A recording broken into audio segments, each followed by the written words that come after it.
Hi, it's me again with Corel tips and tricks. This video is not really necessary, but it might teach or show you a thing or two.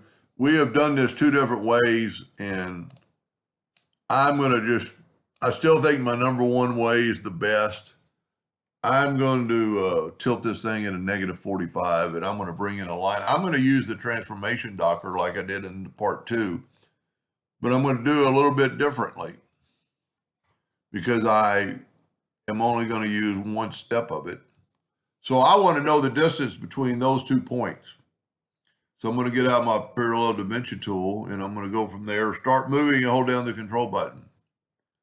And that is 127.65. I'm going to write that down just so you'll see it and I know it, remember it. And so if I had the blend tool, I'd already be done because I could just blend these two, but we're not going to blend them. I'm just going to show you the power of the transformation docker. I'm going to go to Windows, Dockers, and Transform. Yours might say Transformation. And I'm going to take this line, and your Y is this way. This is your X. And I'm going to take this, and I'm going to go, if you see I want 26 copies, I'm going to type in that 127.65 divided by 26. And look at that. It put the lines, if you watch parts 1 and 2, now our lines are right on that mark and we're done. It's just another way.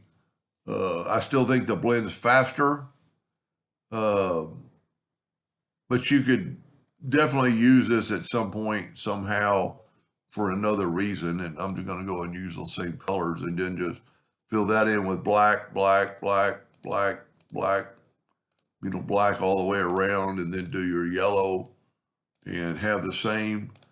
So I still think the blend is faster. This could have its use though.